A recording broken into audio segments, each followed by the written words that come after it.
Ok, vamos a comenzar. Ya esperamos. Los demás se integrarán después a la clase. Así que bienvenidos a todos. Comenzamos con la oración como siempre. Padre, te damos gracias por este tiempo en que abrimos las escrituras para ser inspirado, ser bendecido por el Espíritu Santo, quien ha inspirado las escrituras, y pedimos la inspiración del Espíritu Santo. Pedimos, Señor, el poder de la sabiduría, el poder del conocimiento y el poder de tu palabra. Que nos sean dados los poderes espirituales para llevar adelante la vida de fe, con poder, con autoridad, en el nombre poderoso de Jesucristo. Permite, Señor, que nuestro entendimiento se abra para entender, conocer en profundidad tu palabra, que podamos tener claridad de ese cuadro espiritual, de ese cuadro de la voluntad de Dios, para llevar a cabo nuestra misión de hacer los discípulos para una misión global. Gracias, querido Padre, te bendecimos en el nombre poderoso de Jesús. Amén. Amén.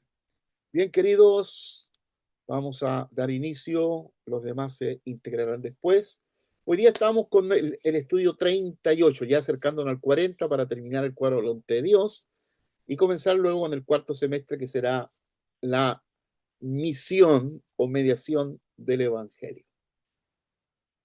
Cuando leemos la Biblia debemos llegar al entendimiento profundo para conocer al Señor y tener el poder con el cual conocer la verdad. Fue una de nuestras primeras clases en el segundo lente sobre la verdad y Jesús en la verdad.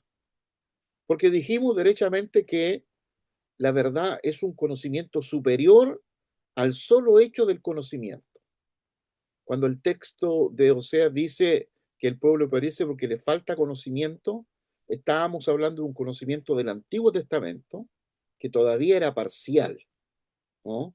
Parcial, todavía era sombra, oscuridad, parábola, pero cuando llega la verdad por medio del Señor Jesucristo, entonces se abre todo el panorama, se corre el velo, como significa Apocalipsis, correr el velo, se corre el velo de varios aspectos que estaban velados en el Antiguo Testamento, y uno de ellos fue que hemos conocido el verdadero nombre del Padre, que es Jesús.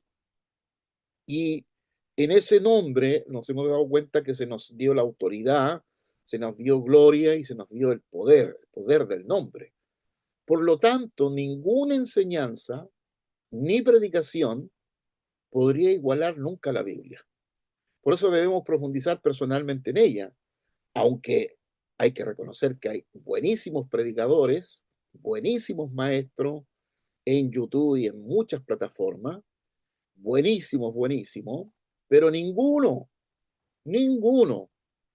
va a igualarse a la Biblia. Por eso el apóstol Pedro dirá que la Biblia es como un faro que ilumina en medio de la oscuridad. Y esa palabra profética es la palabra profética más segura. O sea, sin despreciar, evidentemente, lo que enseñan algunos, predican, etcétera, pero siempre vamos a tener la Biblia. Me gustaba esa expresión del evangelista Billy Graham, que aconsejaba y decía: cuando ustedes escuchen a un predicador, por lo bueno que sea, por lo famoso que sea, después de predicar o mientras predica, tienen que preguntarse qué dice la Biblia. Si lo que está predicando, lo que está diciendo, es lo que la Biblia dice. Es la pregunta. ¿Qué dice la Biblia con respecto a lo que estamos escuchando? Y por eso los verianos que escuchaban al apóstol Pablo, dice que escudriñaban las escrituras, Hechos 17, 11 y 12, para ver si lo que Pablo decía tenía que ver con las escrituras. Y esa es la actitud que debemos tener todos los verianos. No menospreciamos a nadie, no menospreciamos la predicación de nadie ni la enseñanza de nadie, pero vamos a escudriñar las escrituras porque eso es lo más seguro para nosotros. Bajo esa circunstancia, este recorrido que nos llevará a comprender el propósito divino desde Adán hasta la venida del Señor Jesucristo, revelando cómo el hombre ha sido instrumento para el plan de Dios y cómo a través de Cristo hemos sido emancipados de la ley para vivir en la libertad espiritual. O sea, el hombre que fue la primera creación en el Edén, en el campo y después tomado uno de ellos y puesto en el Edén, ha sido el conducto, el camino por el cual el Hijo del Hombre había de venir. Entonces, el hombre, y en las clases anteriores hemos ido matando esa mirada humanista de pensar que el hombre es la corona de todo, ¿no? Y la escritura misma nos ha ido corrigiendo para decirnos, según lo dice Colosenses 1:15, que todo fue hecho por él, para él y por medio de él. O sea, Adán fue hecho por causa de Jesús. Eva fue creada por causa de Jesús. La elección de Abraham fue por causa de Jesús. La elección de Isaac, Jacob, Judá, David y todos los demás han sido por causa de Jesús. Todo lo que ha acontecido, todo lo que ha acontecido ha sido por causa del Hijo del Hombre. Nada ha sido por causa del hombre mismo en sí. O sea, el hombre no es el fin en sí mismo, sino que ha sido el Señor Jesucristo. Así que bajo esa introducción, entonces entramos derechamente a tocar el tema de hoy. Yo he dejado aquí una pequeña tablita, como ustedes van a quedar con el video, sobre la diferencia de la ley mosaica y la gracia del Evangelio. Las diferencias, qué es lo que produce una y qué es lo que produce otra, no la voy a mirar porque evidentemente es lo que dice la clase siguiente. Hablamos de la vez pasada, cuando dijimos que el cielo de los cielos había sido creado para el Hijo del Hombre y que había un plan de Dios desde antes de la fundación del mundo, antes de que nada fuera creado, ni lo invisible ni lo visible, hubiera creación ni de los ángeles, ni del cielo de los cielos de los cielos. O sea, antes de nada ya había un plan antes de la fundación del mundo. Por lo tanto, hemos dicho que la caída del hombre o la caída del diablo en el cielo no alteró el plan de Dios, ¿no?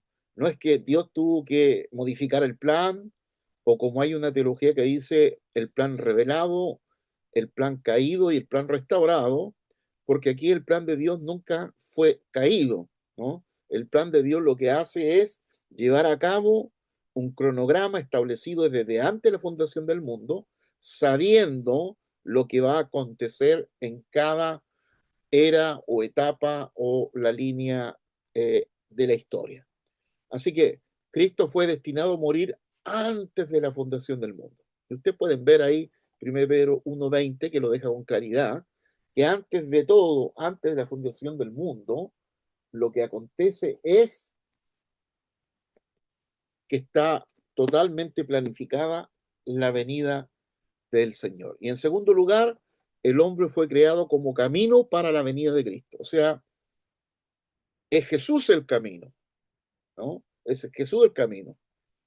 Es lo que está diciendo. Ego en mí, jodos. En el griego, yo soy el camino. Pero el camino que establecía el conducto, el túnel, pensando en el Antiguo Testamento, que Jesús venía por un túnel, era el hombre.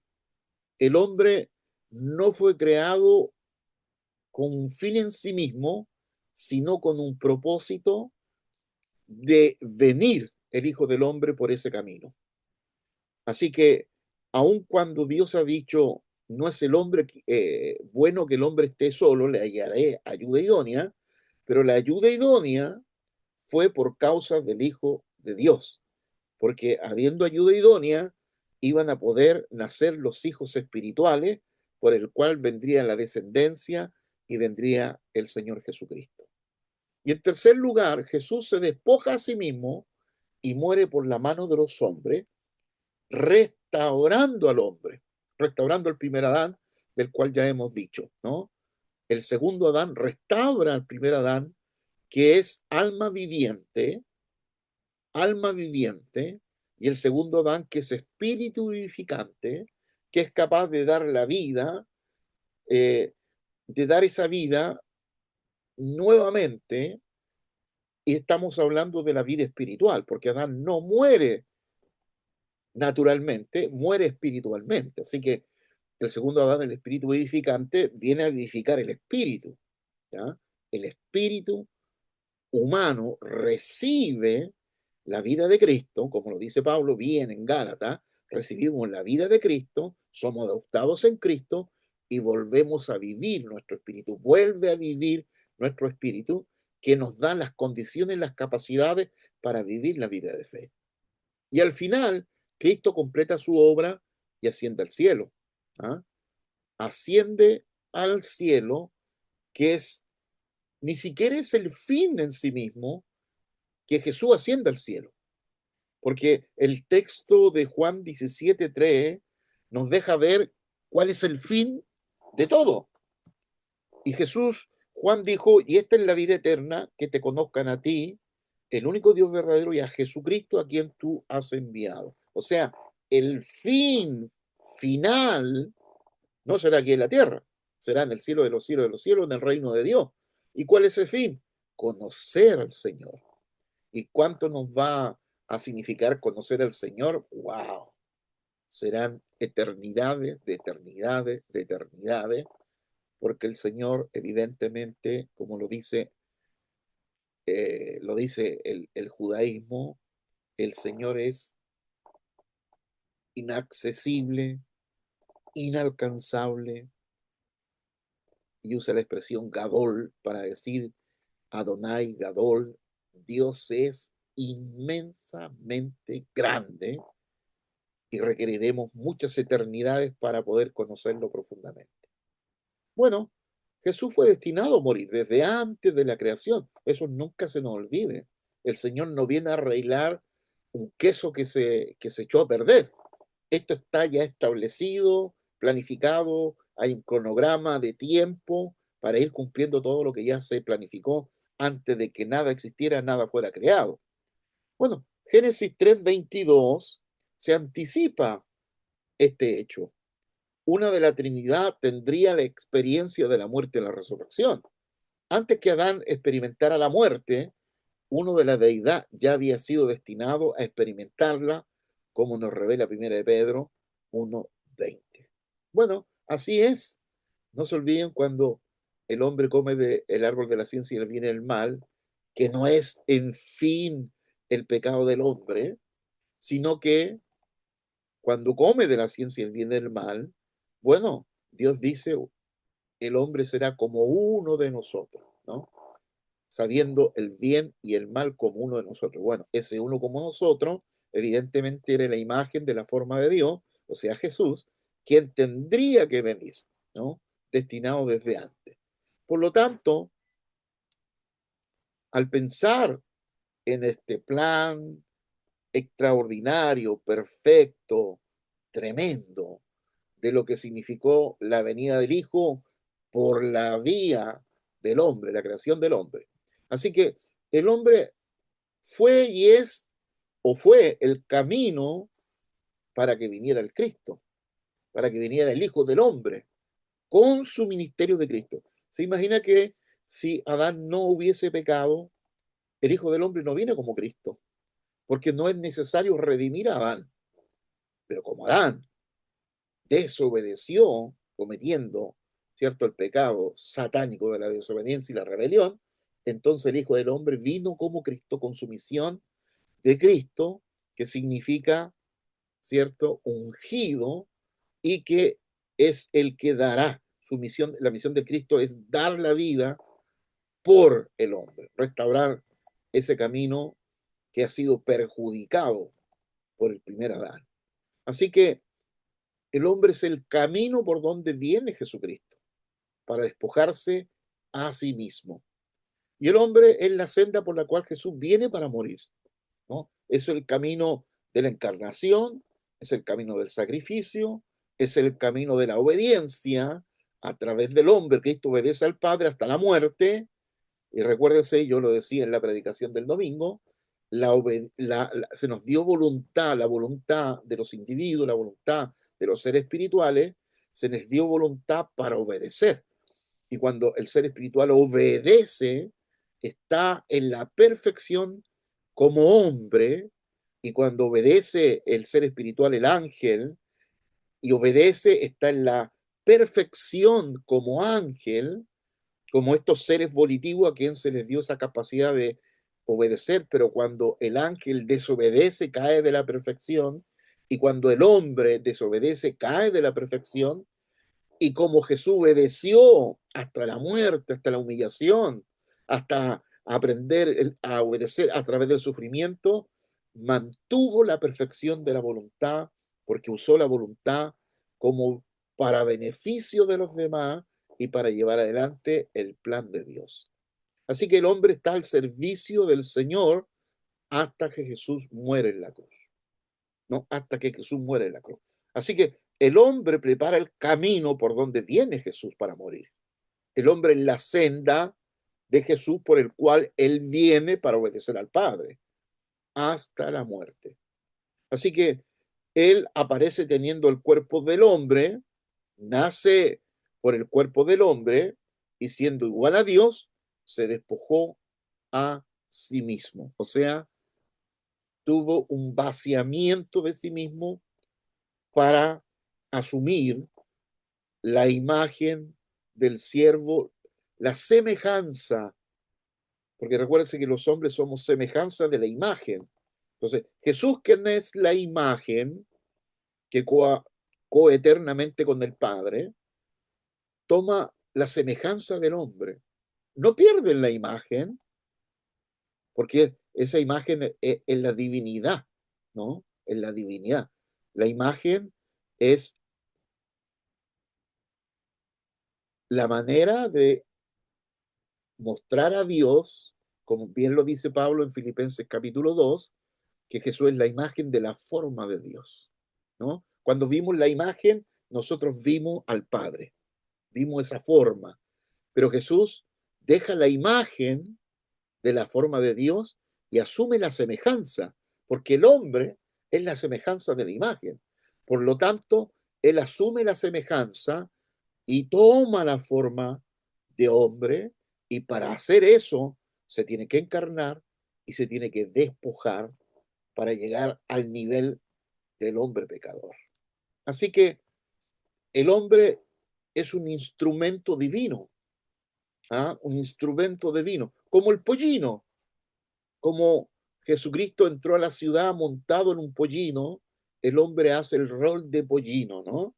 Llevamos nosotros, el hombre, en este caso Adán, llevamos a Jesús como el pollino. Nosotros, el ser humano, es el pollino.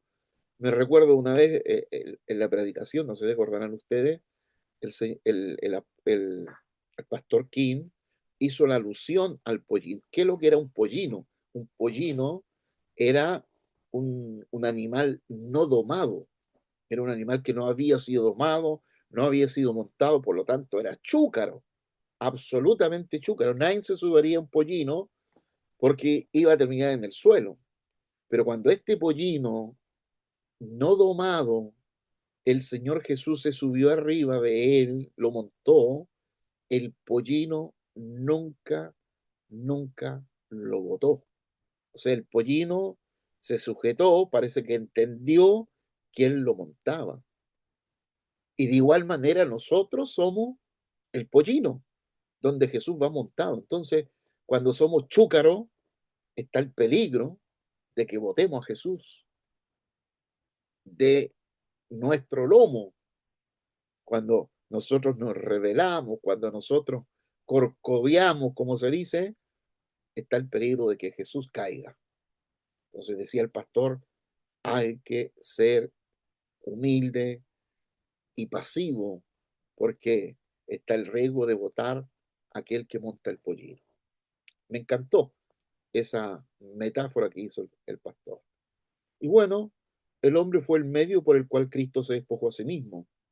Y el hombre es el polvo de la tierra antes de Dios, pero su valor está en ser instrumento divino. Sí, instrumento divino. Somos tomados de la Adama, ¿no? Adama de la tierra, y de esa tierra del afar, que es el polvo, que es el polvo de la tierra. Recuérdense, nuestro cuerpo es tomado del polvo de la tierra. El Adán fue tomado del polvo de la tierra y Eva no fue tomada del polvo de la tierra, fue, cierto, construida de la costilla del hombre. Así que el instrumento, el hombre, fue el medio por el cual él obedeció al Padre hasta, hasta la muerte. Así que, como decíamos en las clases anteriores, el humanismo podría argumentar que esta visión desvaloriza al hombre, pero la verdad es que el hombre es el polvo de la tierra ante Dios. Sin embargo, su verdadero valor está en ser el instrumento de Dios, en ser usado para su propósito divino. Ahí está el valor del hombre. ¿Cuál es el valor intrínseco que tiene el hombre? No es solo hecho como fin de ser hombre, de ser un ser humano, de ser un ser creado, sino el fin del ser humano está en cumplir el propósito por el cual fue creado. Así que cuando miramos el humanismo desde una perspectiva divina, decimos que el humanismo resalta que Jesús murió por los hombres, colocando al hombre por encima de él, busca enaltecer al hombre mientras menosprecia a Jesús. Bueno, y eso es lo que hace la teología, ¿cierto? Que pone al hombre como la corona de la creación, lo pone a un nivel más allá, más arriba, pensando en que la venida y la muerte de Jesús, el, el fin, el fin último de la venida, ¿cierto? Esencial de la venida del Señor y su muerte ha sido salvar al hombre. Bueno, todos nosotros ya entendemos que hay tres voluntades o tres justicias, y la primera justicia es recibir la herencia, la segunda es juzgar al diablo, y la tercera, la última, es salvar al hombre. Por lo tanto, su expresión más alta del humanismo es el comunismo, que pone de lado a Dios y enfatiza el amor por los hombres, el sacrificio por los hombres y el servicio por los hombres. Claro, desde la perspectiva, ¿cierto?, del comunismo, lo que busca es exaltar al hombre. Quizás que cuando uno evangeliza a un comunista y busca puntos de encuentro, bueno, este es un punto de encuentro porque el cristianismo también busca no exaltar al hombre, pero busca restaurar al hombre, busca restaurarlo en su condición y no mira a la sociedad como el instrumento que produce que el hombre sea malo, sino que lo mira desde la perspectiva del interior, de la perspectiva del pecado, de la caída del pecado, cosa que el comunismo no lo hace. Entonces, el comunismo lo que trata es de restaurar a un hombre caído, y cosa que no es posible. Bueno, desde la perspectiva divina, la visión bíblica enseña que el hombre fue creado únicamente para Cristo. Podemos leer los textos que están ahí, por tiempo yo no los puedo leer. Ahora, cuando el hombre es usado por Cristo, vive la vida más heroica y gloriosa posible. El valor del hombre radica en ser instrumento para los propósitos de Dios. Así que el comunismo le hace la guerra a la iglesia porque requiere sacrificio heroico de los hombres para la sociedad. Por eso aquellos que de alguna manera caminamos en estas lides del comunismo, había una expresión muy común que se decía la causa, ¿no? El comunismo es la causa por la cual debemos dar la vida, y etcétera, y etcétera, etcétera, etcétera, que era el adoctrinamiento que recibíamos. Pero entendemos que el hombre es solamente un instrumento, el camino para que el Hijo del Hombre viniera. Así que, creando una contradicción, los cristianos que no han recibido el Espíritu Santo tienden a volverse humanistas o socialistas, perdiendo totalmente la perspectiva de Dios. Bueno, ya saben. Ahora, el propósito del hombre en el plan divino. Primero, el hombre fue creado únicamente para Cristo. Únicamente para Cristo. Segundo, hasta que Jesucristo murió en la cruz, el hombre era su senda. Después Jesús dijo, todo está consumado. Telestai, en la palabra griega. Telestai, la palabra consumado es. Y finalmente, no voy a abandonarlos por todo lo que han sacrificado por mí, todo lo que me han servido, voy a recordar eso. Lo que está diciendo Cristo, ¿no?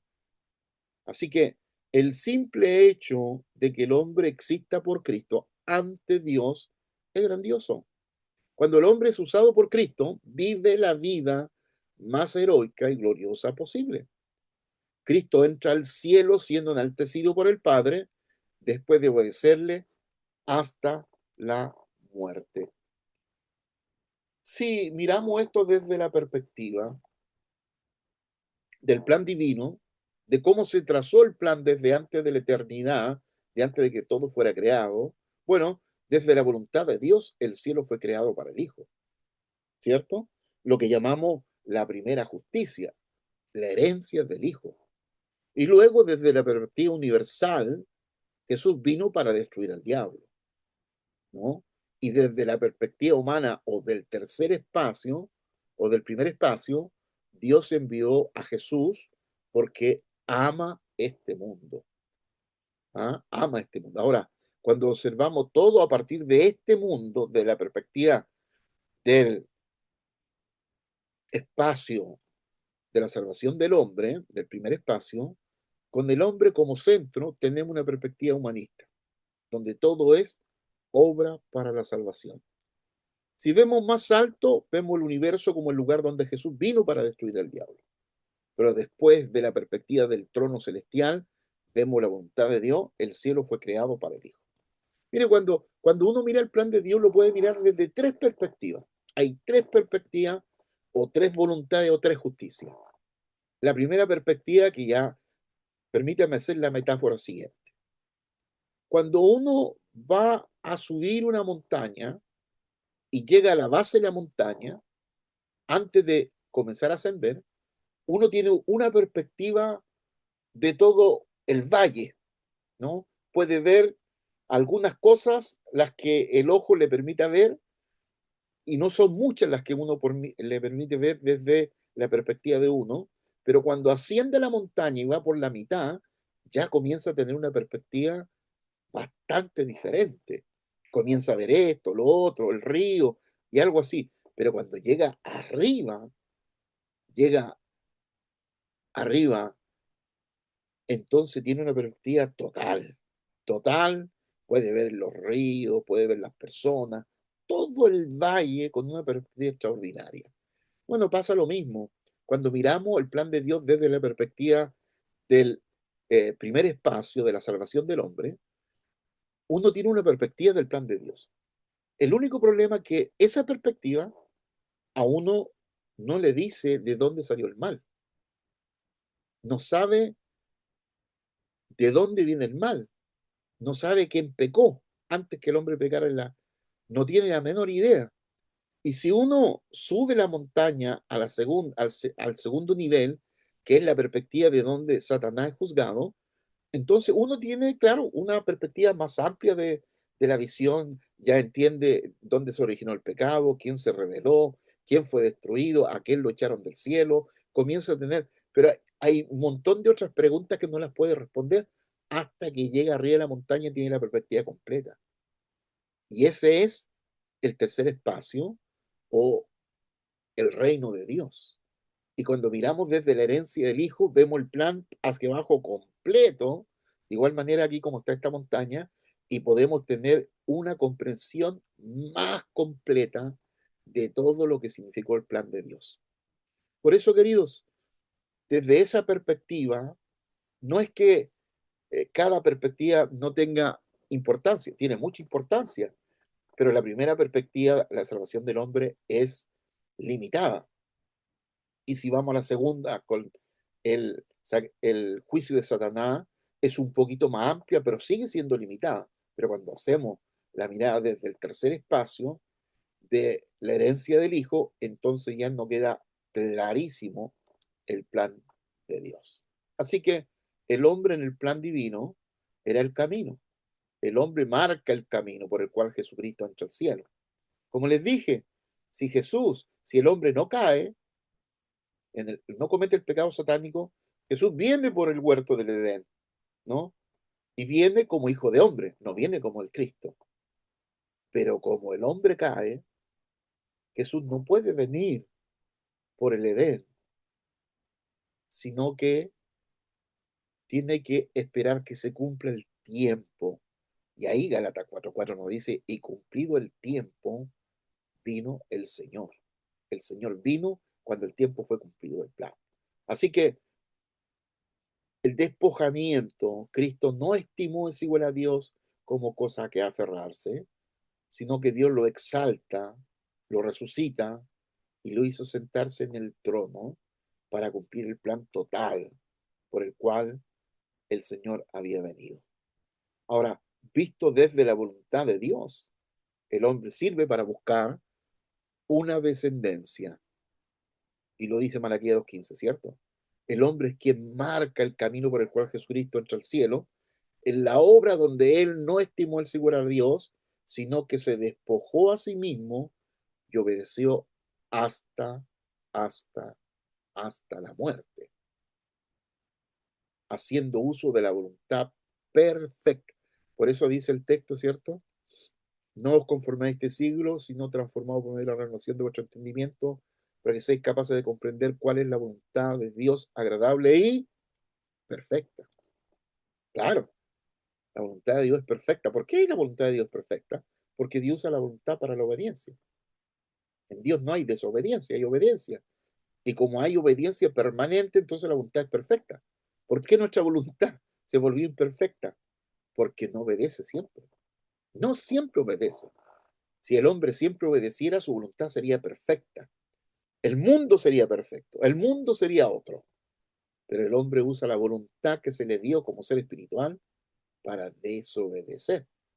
Y por eso tenemos la imperfección en la sociedad. Cuando uno mira la obra consumada de Cristo y uno escucha las palabras de Jesús en la cruz, consumado es, después de cumplir su obra, Jesús dijo que todo está consumado. Voy a llevarles o a llevarlos para que estén en donde yo estoy. Juan 14, 1 y 2. No se turbe vuestro corazón, creed en Dios, creed también en mí. En la casa de mi padre muchas moradas hay, y si así no fuera yo os lo hubiera dicho. Voy pues a preparar lugar para vosotros, y donde yo estoy, vosotros también estaréis. Así que la ascensión, después que él asciende al cielo, desde ese momento, Jesús obra por el hombre. Y a partir de ahí se anuncia el nombre de Jesús en todas las naciones. Llevamos el nombre de Jesús. Y esto, no sé si lo entenderán todos los misioneros que salen a llevar el Evangelio, a llevar el nombre de Jesús, porque en el nombre de Jesús está todo. ¿Ah? Está todo, está la fe, está el Evangelio, está la restauración, está la sanidad, está el derramamiento del Espíritu, en el nombre de Jesús. Todo está en su nombre. ¿Mm? Recuérdense lo que dice el texto, capítulo 12, verso 1 de Hebreo, que el Señor Jesús es el autor y consumador de la fe. ¿Qué es nuestra fe? Jesús, el nombre de Jesús. Por eso, antes de este momento, no se anunciaba el nombre de Jesús, pero desde ahora ya se anuncia el nombre de Jesús a los hombres. Antes el nombre era para el propósito del Hijo del Hombre. Si la salvación del hombre fuera el propósito principal, salvaría el 100%. Pero salvar a los hombres es dádiva, dádiva, o sea, regalo. No es el propósito, sino la gracia. Es la gracia, ¿no? La capacidad de reconocer, de arrepentirse, de tener la fe, de reconocer el sacrificio de Cristo que fue por causa mía, lo que llamamos la sustitución. Él tomó nuestro lugar, tomó el lugar, tomó nuestro lugar y nos dio la dádiva de la salvación, que es por la gracia. Entonces, si la voluntad de salvación del hombre hubiese sido la principal, entonces 100% se salvan los hombres. Y la Biblia dice que se salvarán unos pocos. que el camino es angosto, que el camino es difícil, que la puerta es estrecha, etcétera, etcétera. Hay un montón de expresiones para indicarnos que la cosa no es fácil, que mantener una voluntad en obediencia es la crisis del ser humano, es la crisis de estar obedeciendo permanentemente. Y para eso, el Señor, para obedecer permanentemente y permanecer en el temor reverente, tuvo que aprender la obediencia a través del sufrimiento. Así que no le saquemos el cuerpo al sufrimiento. El sufrimiento tiene un objetivo, tiene un propósito, ¿no? Y ese propósito Dios lo llevó a cabo. El propósito del sufrimiento del Hijo tuvo un propósito. La capacidad que Dios nos da de encontrarle propósito, sentido a las situaciones en frente de circunstancias adversas.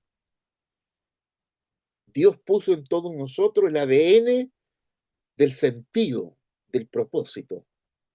Y eso, el propósito o el sentido, no es algo que uno puede enseñar, es algo que hay que descubrirlo.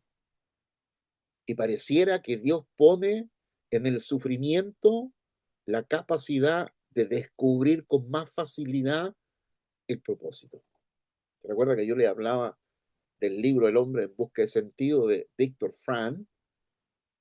Un hombre que estuvo en los campos de concentración y donde otros se morían, se ahorcaban. Él le encontró el propósito, el sentido de por qué estaba pasando ese proceso, habiendo perdido sus papás, su esposa, sus hijos. Bueno, me recuerdo de ese verso de 8:28 de Romanos, que todas las cosas ayudan a bien a los que aman a Dios. Así que estas tres dimensiones de la salvación, fuimos salvos, pues en el pasado, somos salvos y seremos salvos. Esto es lo que la teología se llama la tensión escatológica. Fuimos, somos, seremos. ¿Ah? Fuimos, somos, seremos. ¿Por qué cuando estábamos en la ley éramos pecadores? Y ahora en la gracia somos salvos. Ya no somos pecadores. En el Evangelio no somos pecadores. En la gracia no somos pecadores. Aunque muchas veces las personas, los predicadores repiten que somos pecadores, que no somos pecadores. Si somos pecadores quiere decir que todavía estamos en la ley. Y nosotros fuimos liberados de la ley. Por eso este curso se llama, esta clase se llama la emancipación de la ley. Ya vamos a llegar ahí. Así que en cuanto a la salvación, la Biblia habla del pasado. Por eso los pasajes que Pablo usa, fuimos pecadores, en otro tiempo fuimos, siempre es en pretérito, en pasado. Fuimos pecadores. No somos ahora en la gracia somos hijos de Dios, somos salvos. En la ley éramos pecadores. Así que fuimos salvos del pecado del pasado, somos salvos del pecado del presente y seremos salvos de la condenación del pecado, que es el pecado perpetuo del futuro. O sea, si fuimos salvos, somos salvos y seremos salvos, entonces fuimos salvos del pecado del pasado, somos salvos del pecado del presente y seremos salvos de la condenación y del pecado del futuro. ¿Qué le parece? Así que, como hijos de Dios, entonces hemos sido justificados, declarados justos, es lo que significa justificado. ¿Se recuerdan de Romanos capítulo 5, verso 1? ¿No? Que somos justificados pues por la fe. Cuando se dice que es el Hijo de Dios, quiere decir el justo, el que es justificado. Quiere decir que no tiene pecado, porque solo Dios no tiene pecado. Y así es, pues. Nosotros hemos sido justificados, ya no hay pecado en nosotros. ¿Ah? Ya no está el pecado.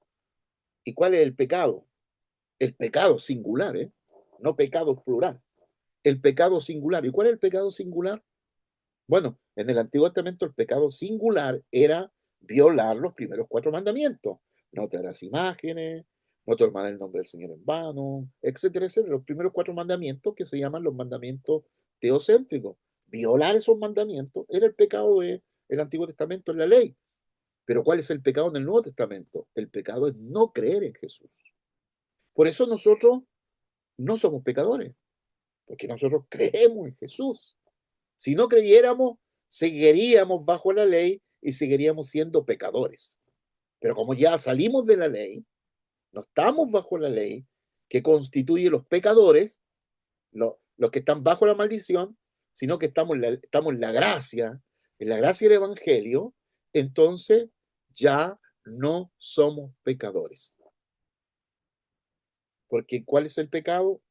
Juan 16:9, y este es el pecado, que no creen en mí. O sea, el pecado en el Nuevo Testamento es no creer en Jesús, rechazar a Jesús. Así que somos hijos de Dios porque hemos sido salvos del pecado. Así que cuando se dice que somos hijos de Dios, significa que somos quienes no tenemos pecado, hemos sido salvos del pecado, éramos pecadores, pero ahora no.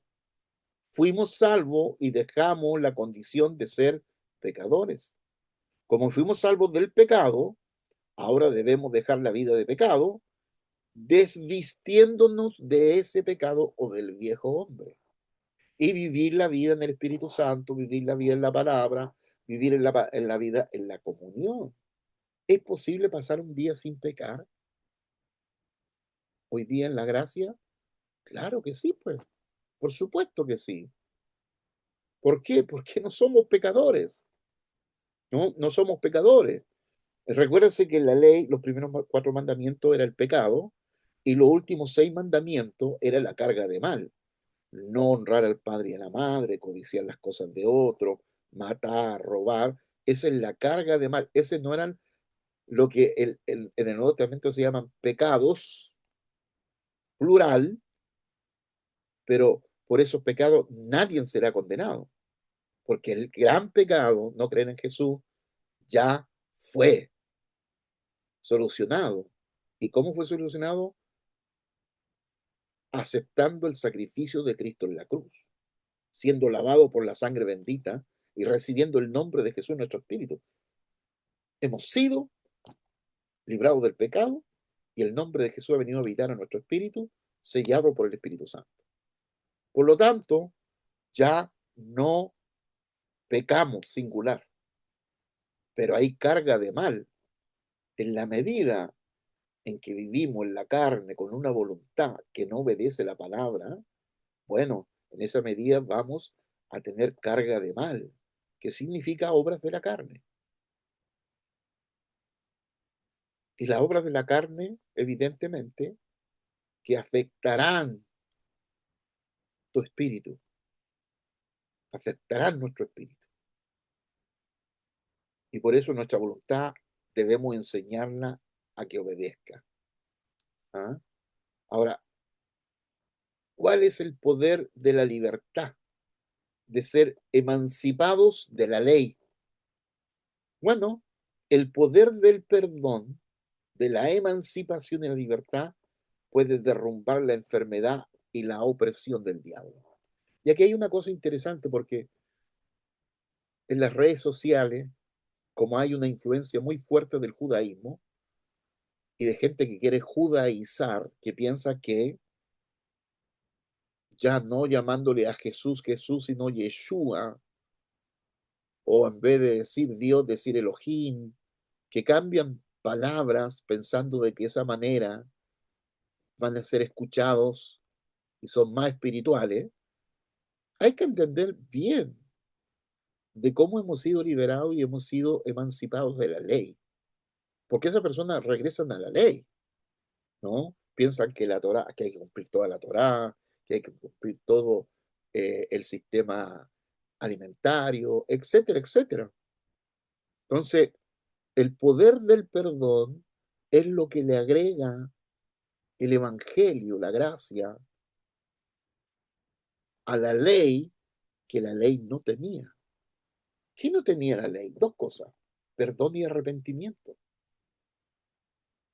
Por eso, Juan el Bautista viene predicando, ¿cuál era el mensaje de Juan el Bautista? Arrepentidos, metanoia, cambien la manera de cómo han mirado a Dios siempre. Ese fue el llamado de Juan. un llamado al pueblo judío a dejar de mirar a Dios como lo habían mirado siempre. Metanoia, cambio de la mente, del paradigma mental religioso de cómo nos hemos relacionado o cómo hemos mirado a Dios. Cambie ese paradigma. Es lo que era el llamado al arrepentimiento. Y luego Jesús, cuando muere Juan, comienza predicando arrepentido. O sea, toma el mensaje de Juan, lo sella para indicar que el Evangelio tiene arrepentimiento y tiene perdón, cosa que la ley no tenía. O sea, ¿qué le agrega la gracia y el Evangelio a la ley? Perdón y arrepentimiento. Entonces, cuando decimos ley más perdón y arrepentimiento, ¿qué es lo que es? Es Evangelio. Si decimos Evangelio sin ley y sin perdón, sin arrepentimiento y sin perdón, ¿qué decimos? Es ley. Porque el arrepentimiento y el perdón son la gran diferencia en el Evangelio. Así Pastor que, Marco, sí, señor. perdón que le interrumpa. Al respecto quería hacer un comentario porque, bueno, entendemos la ley, como lo menciona Romanos, ¿cierto? Eh, eh, que nos enfrenta, nos da esta conciencia de que todos somos pecadores, ¿sí? De que no escapamos de esa. También dice la palabra que la ley es el ayo que nos lleva a Cristo. La función de la ley es mostrarnos que no tenemos otra alternativa sino Cristo para ser, digamos, declarados justos. Ahora, respecto del pecado en el Nuevo Testamento, que es no creer en Jesús, a pesar de que nosotros que hemos creído en Jesucristo podemos decir, sí, estamos libres de pecados, muchas veces eh, hay personas, incluso creyentes, que no creen plenamente en Jesús, tal vez que no se sienten perdonados precisamente por algún error, por alguna actitud de pecado, y dejan de creer en el perdón suficiente de Jesucristo, dejan de creer en la suficiencia de Cristo y piensan que tienen que volver otra vez a recibir perdón cuando han recibido un perdón. Es un solo el sacrificio de Jesús. Entonces, en consecuencia, estarían pecando porque dejan de creer en el sacrificio de Jesús. ¿Es así? ¿O puede ser así? Esa es mi pregunta, porque a veces pasa esa actitud. He visto personas que llevan años dentro de las congregaciones, sin embargo no se sienten perdonados o no creen en la suficiencia de Cristo. Necesitan hacer algo. Piensan que tienen que añadir algo, hacer algo para agradar a Dios, cuando en realidad usted lo mencionaba, consumado es. Jesús terminó la obra. Es una obra perfecta. El escritor de Hebreos dice que por una ofrenda hizo perfectos para siempre los santificados. Entonces, me llamaba la atención esto y estaba pensando mientras usted hablaba y quería eh, añadir este punto, quería a ver si podíamos salir de esta duda. Gracias. Gracias, Ariel. Una buena pregunta. Pero esa pregunta y esa afirmación obedece a un concepto teológico que fundamentalmente está en un mundo evangélico. Porque yo creo que la mayor parte de las personas que creen esto también creen en que la salvación se pierde, tiene que ver con eso, y que generalmente nunca son capaces de aceptar el perdón de la gracia porque de alguna manera la conciencia le acusa de cosas porque la ley todavía está fuerte. Y estoy pensando capítulo 7 de Romanos, ya que estaba citando Romanos, capítulo 7 donde Claro, Pablo hace toda una descripción de aquel que todavía no recibe todavía y no vive el perdón del Evangelio, de esa ley, de sentirse siempre pecador, que la ley te arrastra, el mandamiento, cierto, te mata, etcétera. Pero Pablo habla después en el capítulo 8. Capítulo 8 es la libertad que el Espíritu Santo nos trae a nuestra vida y bajo el capítulo 8 la idea está en vivir en el Espíritu, ¿no? Y muy bien dice el capítulo 8 verso 1 y 2, dice que el que está en la carne, o sea, el que anda en la carne, el que anda en la ley, siempre se siente culpable, nunca es capaz de aceptar ese perdón porque la conciencia le dice que de alguna manera cómo se porta, cómo vive o el nivel, estructura de pensamiento que tiene, pareciera que como que Dios no es capaz de perdonarlo. Además te cuento esto que tú ya lo conoces. Eh, el Señor relataba este episodio de un siervo que le debía $1 millón al amo, y a ese siervo que debía $1 millón, había otro siervo que le debía $100. Entonces, cuando el Señor pilló al siervo que le debía $1 millón, lo llamó y le perdonó la deuda. Le perdona la deuda, ya no me debes nada. Sin embargo, el texto griego dice que este siervo, quien era perdonado de $1 millón, simplemente entendió que le estaban dando prórroga, que le estaban dando tiempo para pagar la deuda y no que había sido liberado totalmente la deuda. Por lo tanto, cuando él sale y pilla a aquel que le debía $100, no le debía nada, dice que lo agarra, lo toma por el cuello, exigiendo que le pague la deuda de los $100. Ahora, este fue observado por otros siervos del Señor, que volvieron donde el Señor y le dijeron, mira lo que pasó, a este que le perdonaste 1 millón, no fue capaz de perdonar $100. Ahora, ¿por qué ocurrió eso? Simplemente porque yo creo que hay gente que realmente no se siente perdonada y piensa que ha sido prorrogada su deuda. Igual que este siervo que, perdonándole totalmente la deuda, pensó que le daban tiempo para pagar. Entonces, bajo esas circunstancias, yo creo que las personas que no son capaces de aceptar el perdón, fundamentalmente es una cuestión de conciencia, de saber que el pecado o el pecado que practico, o a lo mejor practico pecado, o etcétera, etcétera, no me soy capaz de sentirme o de aceptar que soy perdonado, que he sido perdonado, y que después de ser perdonado, de no cometer el pecado satánico, que sería no creer en Jesús, es el pecado que no se va a perdonar porque no creer en Jesús es rechazar al Espíritu Santo. Entonces, bajo esa circunstancia, no entender de que he sido perdonado del pecado singular, pero que se me han dado herramientas, capítulo 8, la vida en el Espíritu, el ocuparse en las cosas del Espíritu es paz, gozo, etcétera, y que se me dio la palabra para tener la voluntad para obedecer y tener una perfección de vida espiritual. Entonces las personas en ese proceso generalmente yo diría que no están llevando una vida de fe acorde a lo que la escritura le está pidiendo. Y por eso que jamás logran sentir el perdón, siempre piensan que tienen prórroga, que tienen tiempo, y de alguna manera yo diría que tienen un concepto, y es un concepto muy teológico, de pensar que todavía, que como aquel que piensa que la salvación se pierde, piensa que todavía le queda algo que hacer para mantener la salvación. Cierro el punto, no sé si respondí o no, pero por ahí. Gracias, Pastor Marco. Sí, sí, definitivamente sí, porque eh, ah, lamentablemente hay congregaciones incluso que alimentan este, no sé si decirlo, esta conciencia o este sentir que, que, que apunta un poco hacia la culpa.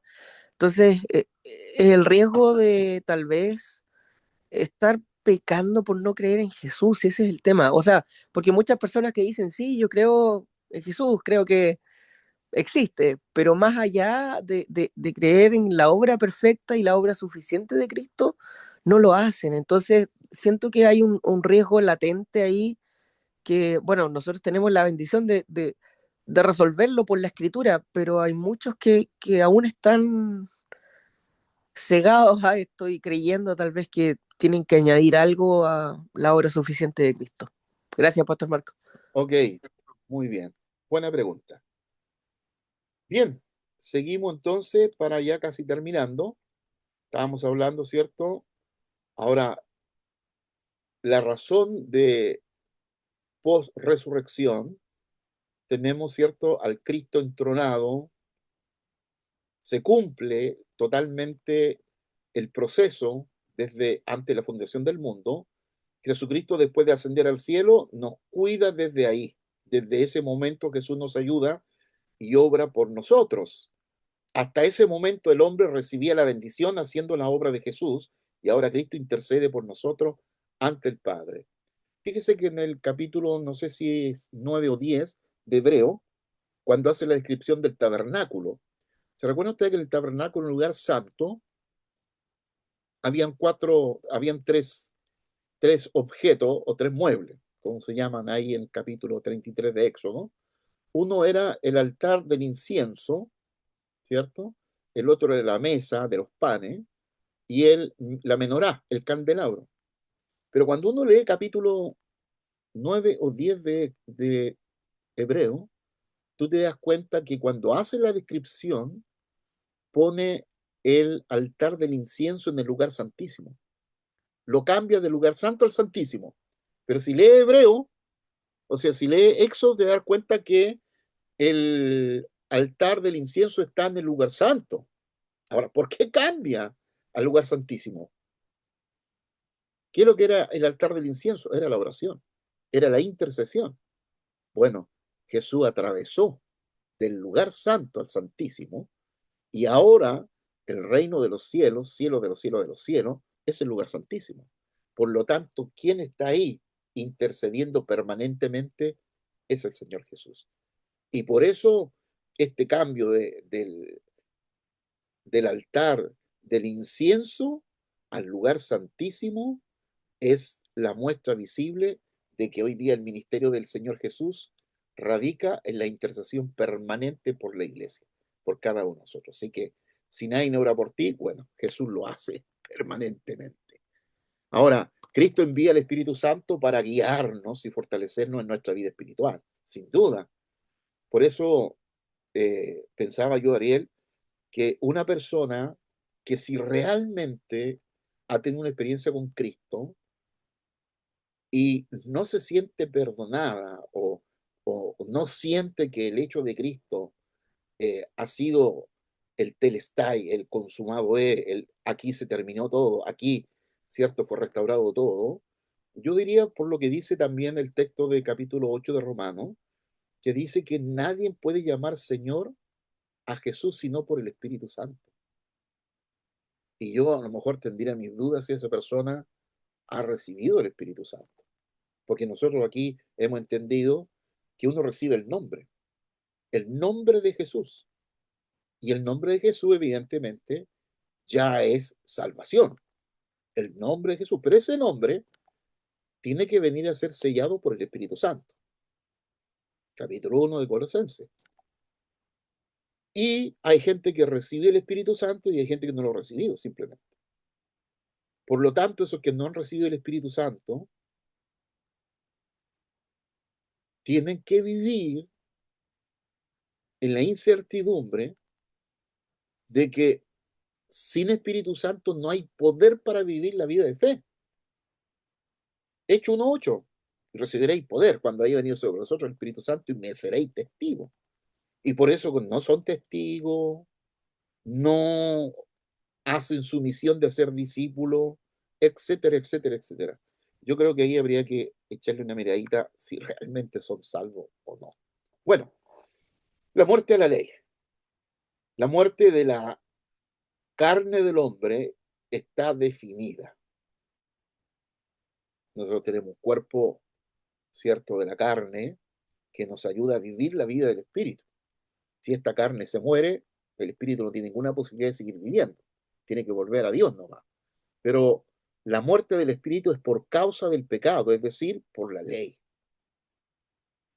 La ley revela el pecado y su propósito al revelar el pecado es demandar la muerte. Así que, ¿cuál es la demanda de la ley? Es la paga del pecado. La ley demanda la muerte. O sea, demanda la paga del pecado. Por eso va a decir Romanos 3:23, que la paga del pecado es la muerte. Todos están destituidos de la gloria de Dios. Y la paga del pecado es la muerte. Por eso el Señor muere en la cruz y nosotros morimos en el bautismo. Morimos juntamente con Cristo y resucitamos juntamente con Cristo. Por lo tanto, por la ley, el hombre es maldecido. Jesús murió en la cruz cargando todo lo que demanda la ley. Esta muerte es la que ha de morir el hombre por el pecado. Entonces todos nosotros morimos igual en el bautismo, juntamente con Cristo. Y Jesús, siendo justo, no podía morir por sí mismo, pues no tenía pecado. Por eso usó la muerte que ha de tener el hombre. Porque de otra manera no hubiese podido morir. Si el pecado no hubiese traído la muerte al hombre, desde Adán hasta el día de hoy, Jesús no hubiese tenido manera de morir. Pero como el hombre pecó y el pecado da a luz la muerte, entonces la muerte es el camino a la resurrección y a la ascensión y exaltación de Cristo. Así que el Señor, usando la muerte del hombre, Jesús no podía morir porque no tenía pecado. Era el problema. El que no tiene pecado no puede morir. Entonces, Dios se hizo carne, el verbo vino haciéndose carne, mientras tanto el hombre vive siendo pecador por la ley. Y la carne recibe maldición mientras la muerte está cerca de su espíritu. Así que Jesús fue colgado en la cruz porque estaba bajo maldición. ¿Por qué? Porque nació bajo la ley. Recuérdense, nació de mujer y todo aquel que nacía de mujer nacía bajo la ley. Y por eso el hombre hizo la obra de Jesús. Hizo para que él ascendiera al cielo y el hombre fue maldecido por la ley y por esa ley también experimentaba la muerte, no solo de la carne, sino la muerte del espíritu. Ahora, la intervención, la limitación, que es la encarnación del verbo, se limita como imagen, toma la semejanza del hombre y vive el camino del hombre que por causa del pecado, la muerte es parte del proceso de la línea de vida del hombre. Y asume el pecado. Si Jesús no asume el pecado del hombre, de la humanidad, no hubiese podido morir, porque en él no había pecado. Asume el pecado como de él, y entonces puede experimentar, o como dice Hebreos 2:9, el Señor puede experimentar la muerte. O sea, la muerte que experimentaba el hombre por causa del pecado, ahora Jesús puede experimentarla al cargar el pecado del hombre, porque si no cargaba el pecado del hombre, no habiendo pecado en él, no hubiese podido morir. Así que el hombre bajo la ley, el hombre reconoce la ley por medio de Moisés, pero antes de que reconociera la ley dada por Moisés, reinó la muerte. Bajo el pecado, gobernado por Cristo, preparado el camino. El hombre hizo la obra de Jesús, preparó el camino por el cual asciende al cielo. Así que el hombre está bajo el dominio de la ley, está maldito hasta que Jesús murió en la cruz y ascendió al cielo. A cambio de esto, recibió recompensa en la tierra, recibió bendición terrenal, pero todavía no se habla de la salvación eterna y de la bendición eterna. ¿Sí? Porque lo decíamos en la atención escatológica, fuimos salvos, somos salvos y seremos salvos. ¿No? Está esa tensión.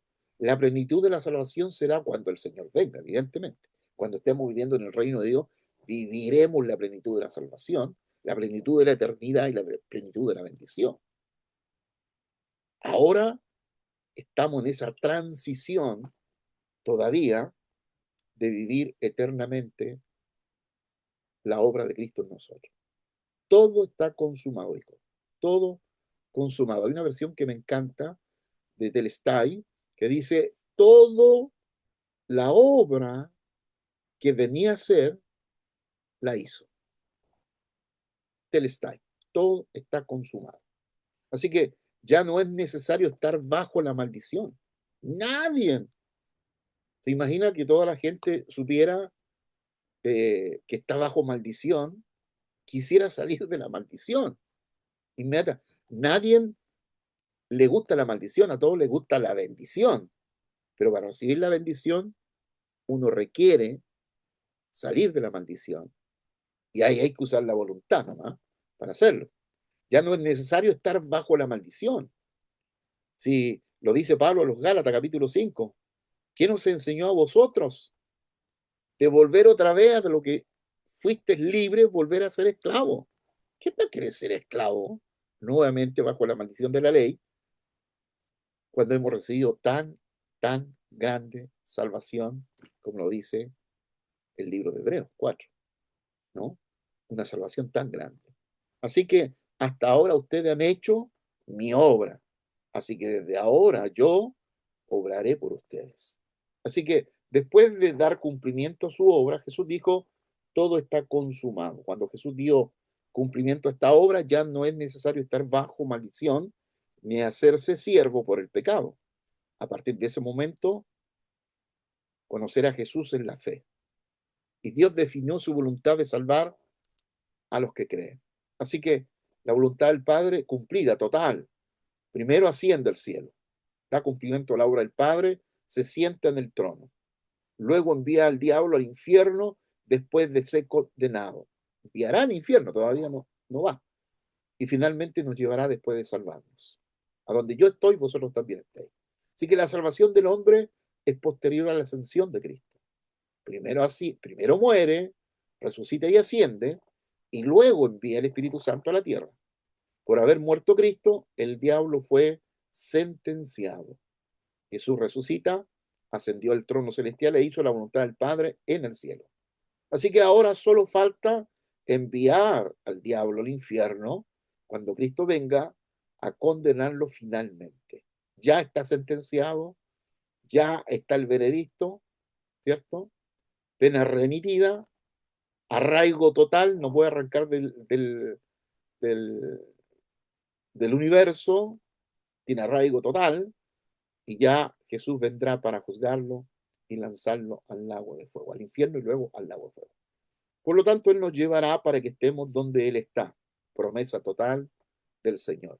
Así que la emancipación final, lo que hace el hombre por la obra de Jesús es estar bajo la ley. Como el hombre está bajo el dominio de la ley, fue pecador, fue pecador, de lo cual el diablo se aprovechaba. Pues. Romanos, Gálatas, ahí están los textos. Ahora Jesús usó la muerte, que es la demanda de la ley, que ha de morir el hombre. Por eso la demanda de la ley fue consumada por la muerte de Jesús. Jesús nació bajo la ley, tenía que cumplir la ley totalmente. Por eso él dice, yo no vengo a probar la ley, la vengo a cumplir. Y la cumplió cuando muere. La ley cumple. ¿Cuándo la ley se cumple? Cuando muere. Porque ¿qué busca la ley? La muerte del pecador. Violó la ley, viene la muerte del pecador. Cuando muere el pecador, entonces la ley se da por satisfecho. Así que la muerte de Jesús fue cumplir la ley en la totalidad.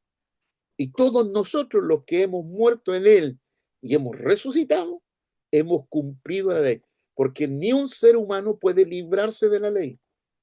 Todos tienen que cumplirla. Y hay que cumplirla en Cristo, porque fuera de Cristo no existe ninguna posibilidad de cumplimiento.